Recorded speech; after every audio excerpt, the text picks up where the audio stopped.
बिस्मिल्लाहिर्रहमानिर्रहीम। Dear viewers, अस्सलामु अलैकुम। लर्निंग फ़ारूक में आपको खुशामदीद कहता हूँ।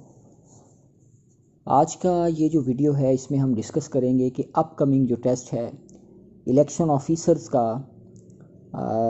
उनकी क्या रिस्पॉन्सिबिलिटीज़ होती हैं, टेस्ट को किस तरह से हमने तैयार करना है और वो कौन सी चीज़ें हैं जिनको अगर हम कीनली देखें तो ये टेस्ट बहुत अच्छे से हो सकता है। तो सबसे पहले हम बात करते हैं कि जो अपकमिंग टेस्ट है इलेक्शन ऑफिसर्स का BS-17 election commission of Pakistan जो रिक्रूट करने जा रहा है इलेक्शन ऑफिसर्स को, उसमें उन्होंने ख़ुद हमें कोर्स आउटलाइन दी है कि किस कोर्स आउटलाइन के तहत टेस्ट होगा। तो पहले हम उसको देखते हैं, फिर उसके बाद बाकी उन चीज़ों को देखेंगे कि किस तरह से हमने इनको तैयार करना है। तो ये 100 नंबर का टेस्ट होगा और इसमें जो आउटलाइन के तौर पे उन्होंने हमें दिया है इलेक्शन कमीशन ऑफ पाकिस्तान ने, उसमें इंग्लिश है 30 मार्क्स का, constitution of Republic of Pakistan 1973 इसका पार्ट 1 है, पार्ट 2 है और पार्ट 8 है। और इसके बाद इलेक्शन एक्ट 2017 है। 30% इसमें से आएंगे क्वेश्चन। इस्लामियात 10% हो गया, पाकिस्तान अफेयर्स या पाकिस्तान स्टडीज़ जो है ये 10% होगा, करंट अफेयर्स 10% होगा और एवरीडे साइंस भी 10% होगा। ये सारा एग्ज़ामिनेशन जो है ये 100 नंबर का होगा और ये 1.5 घंटा इसका टाइम होगा। अब इसमें हमें ये नहीं बताया हुआ कि इसकी नेगेटिव मार्किंग होती है या नहीं होती। वो तो जब टेस्ट आएगा आपके सामने तो आपको पता चल जाएगा कि नेगेटिव मार्किंग होती है या नहीं होती है। अब अगर हम इंग्लिश की बात करें तो इंग्लिश में बेसिक ग्रामर होगी, इसमें एंटोनीम्स हो सकते हैं, सेनोनीम्स हो सकते हैं, करेक्शन हो सकती है, इडियम्स हो सकते हैं, उसके बाद वन वर्ड सब्स्टिट्यूशन हो सकती है। तो 30 मार्क्स जो हैं ये कंप्राइज करेंगे बेसिक इंग्लिश के नॉलेज के ऊपर। इसके बाद हम आखिर पे हम बात करेंगे constitution of Islamic Republic of Pakistan की। तीसरे नंबर पे इस्लामियात है तो 10% है, जो बेसिक इस्लामिक हमारी बुक्स हैं उसमें से ये 10% का आएगा। पाकिस्तान स्टडीज़ में से 10% आएगा। करंट अफेयर जो हमारे मौजूदा हालात चल रहे हैं या जो दुनिया के अंदर मौजूदा हालात चल रहे हैं उनके ऊपर 10% का सवाल आ सकते हैं। एवरीडे साइंस जिसमें बेसिक साइंस है, मैथ है, फिज़िक्स है, केमिस्ट्री है, बायो है, इसके ऊपर 10 सवाल पूछे जाएंगे। अब इंग्लिश कॉन्स्टिट्यूशन के अलावा बाकी जो पेपर का पैटर्न है तो वो एस्पिरेंट्स या वो कैंडिडेट जिन्होंने PPSC या FPSC की जो ऑब्जेक्टिव टाइप के टेस्ट है उनको अच्छे तरीके से तैयार किया होगा तो ये उसी पैटर्न के ऊपर ही आएंगे और उसी पैटर्न के मुताबिक ये सवालात आएंगे। MCQs जिस तरह के PPSC के अंदर 1 पेपर के अंदर आते हैं सवाल, ये FPSC के अंदर 1 पेपर क्वेश्चन आते हैं। लेकिन इसमें जो डिफरेंस है हमारे पास वो दूसरे नंबर पे है, चूँकि ये जॉब्स पर्टिकुलरली रेलिवेंट हैं इलेक्शन ऑफिसर्स की। तो इलेक्शन ऑफिसर्स की जो जॉब है वो इलेक्शन के बारे में होगी, उस पर हम जॉब नेचर के ऊपर भी बात करेंगे। तो constitution of Islamic Republic of Pakistan को उन्होंने डाला है 30% का। इस्लामिक रिपब्लिक ऑफ पाकिस्तान का जो कॉन्स्टिट्यूशन है 1973 जिसके तहत हम मुल्क रन करते हैं या मुल्क के अफेयर्स को रन करते हैं वो कॉन्स्टिट्यूशन कहलाता है। और कॉन्स्टिट्यूशन को फॉलो करना ज़रूरी होता है किसी भी मुल्क के अंदर। कॉन्स्टिट्यूशन से इनहराफ किसी भी सूरत में नहीं किया जा सकता। अब हम ये देखते हैं कि constitution Islamic Republic of Pakistan में क्या चीज़ें शामिल की गई हैं, यानी किन किन चीज़ों को शामिल किया गया है। तो पाकिस्तान कॉन्स्टिट्यूशन ऑफ पाकिस्तान के 280 आर्टिकल्स हैं। पार्ट 1 जो है वो हमारा इंट्रोडक्टरी पार्ट है, यानी उसमें कॉन्स्टिट्यूशन की इंट्रोडक्शन के बारे में हमें बताया हुआ है। तो इसमें जो बुनियादी आर्टिकल्स हैं वो 7 आर्टिकल्स हैं। पहला आर्टिकल है the republic and its territories. दूसरा है Islam to be the state religion. 2A the objectives resolutions to form part of substantive provision.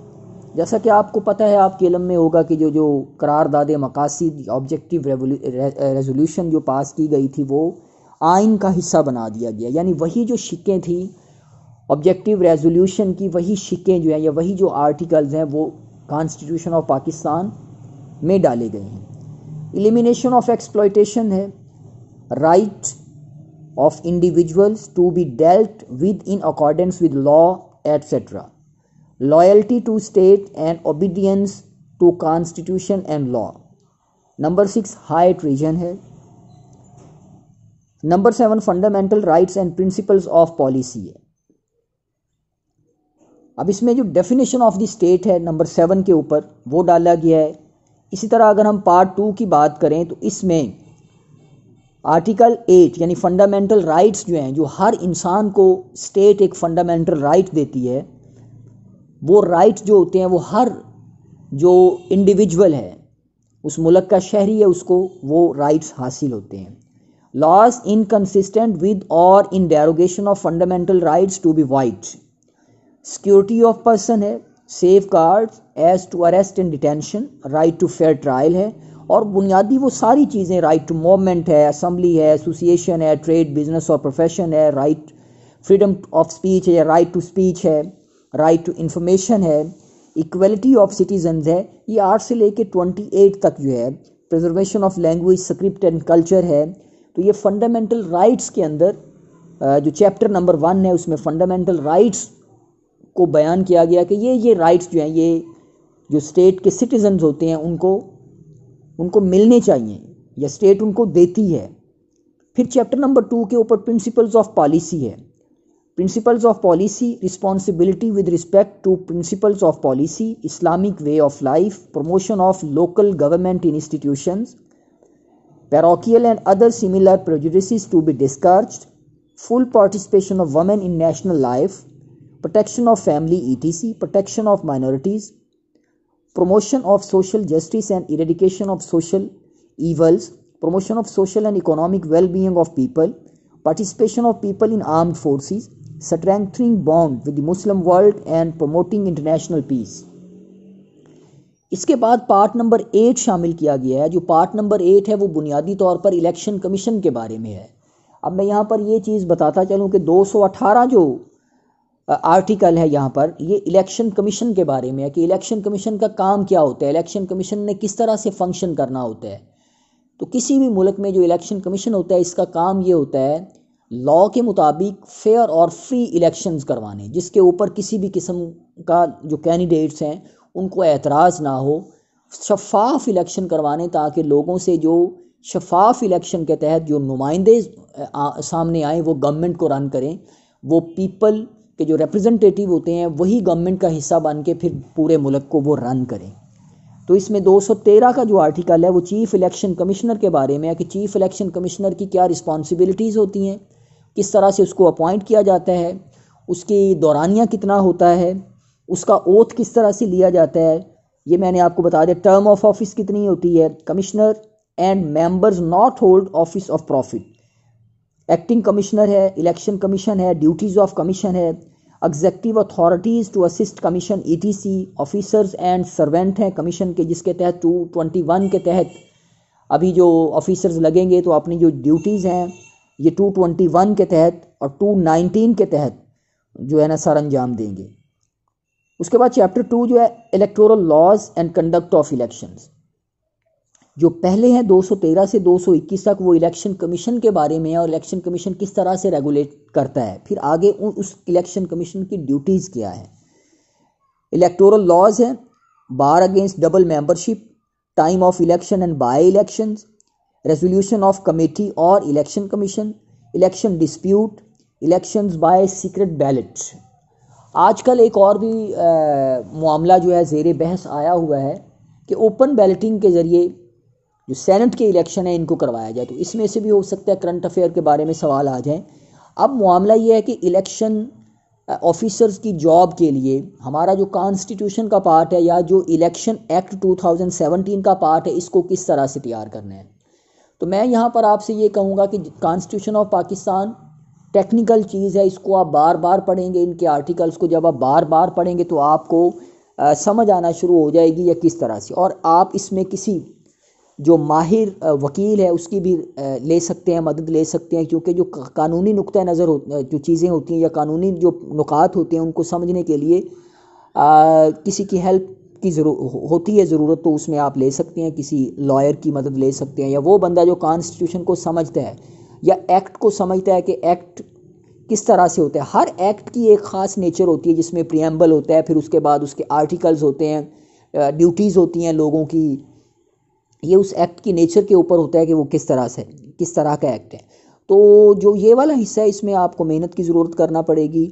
और कॉन्स्टिट्यूशन को आप नेट के ऊपर भी कॉन्स्टिट्यूशन पढ़ा हुआ है, गवर्नमेंट ऑफ पाकिस्तान और इलेक्शन कमीशन की साइट्स के ऊपर भी मिल सकता है आपको ये जो कॉन्स्टिट्यूशन ऑफ पाकिस्तान है।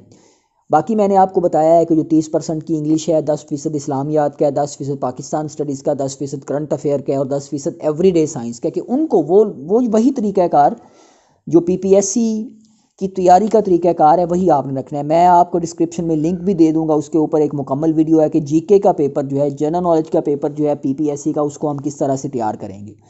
अब आखिर के ऊपर ये बात रह गई है कि इसकी जॉब नेचर क्या होगी। तो इलेक्शन जो ऑफिसर्स हैं ये BS-17 में रखे जा रहे हैं और इनका काम यही है कि फ्री एंड फेयर इलेक्शंस में जो फील्ड का काम होता है या ड्यूरिंग इलेक्शंस जो काम होता है, जो ऑफिस का जो काम होता है या जो फील्ड का काम होता है, जो इलेक्शंस के सिलसिले में जिस तरह जो कॉन्स्टिट्यूंसीज़ के अंदर कॉन्स्टिट्यूंसीज़ चेंज होती हैं, बाय इलेक्शंस होते हैं या लोकल सतह के ऊपर जो इलेक्शंस होते हैं, तो जो हदबंदी की जाती है कि कौन सा हिस्सा किस कॉन्स्टिट्यूंसीज़ के अंदर आता है, तो वो भी इलेक्शन ऑफिसर्स की ड्यूटीज़ में शामिल हो सकता है। इसके अलावा इलेक्शन कमीशन की जानिब से कोई भी एक्स्ट्रा जो ड्यूटी है वो इलेक्शन कमीशन को इलेक्शन ऑफिसर्स को इलेक्शन कमीशन असाइन कर सकता है। पे बेसिक जो है वो BS-17 की होगी, लेकिन जो खुसूसी पर्क्स एंड प्रिविलेजेस मिलते हैं इलेक्शन कमीशन के सर्वेंट्स को वो इनको भी दिए जाएंगे। लेकिन हतमी तौर पर नहीं कहा जा सकता कि BS-17 की इलेक्शन कमीशन के अंदर जो लोग काम कर रहे हैं, इलेक्शन ऑफिसर जब आएंगे तो उनकी पे कितनी होगी। इंडक्शन के बाद हो सकता है इलेक्शन ऑफिसर्स की कुछ ट्रेनिंग भी करवाई जाए, हो सकता है ना करवाई जाए, क्योंकि ये जॉब नेचर के ऊपर डिपेंड करेगा और इलेक्शन कमीशन के ऊपर होगा कि वो कैंडिडेट की ट्रेनिंग करवाता है या नहीं करवाता। इस तरह ही इंडक्ट कर लिया तो ट्रेनिंग भी हो सकती है। तो इलेक्शन ऑफिसर्स के टेस्ट के हवाले से जो चीज़ें थी वो मैंने आपको उस जिक्र कर दिया हुआ है। और ख़ास तौर पर मैंने ये कहा है कि जो इसमें अहम चीज़ है वो कॉन्स्टिट्यूशन और ख़ास तौर पर जो पार्ट 8 है जो इलेक्शन कमीशन की ड्यूटीज़ के बारे में, वो बड़ा ज़्यादा अहम है। और इंटरव्यू के अंदर भी इन चीज़ों को बहुत अच्छे से आप लोगों ने तैयार करना है, क्योंकि इन चीज़ों के बारे में पूछा जाएगा। ख़ास तौर पर जो पार्ट 8 है कॉन्स्टिट्यूशन ऑफ पाकिस्तान का इलेक्शन कमीशन के बारे में। उम्मीद करता हूं कि आपको ये वीडियो पसंद आई होगी। पसंद आए लाइक करें, शेयर करें। आप में कोई भी सवाल हो तो आप बिला झिझक मुझसे पूछ सकते हैं। Thank you very much.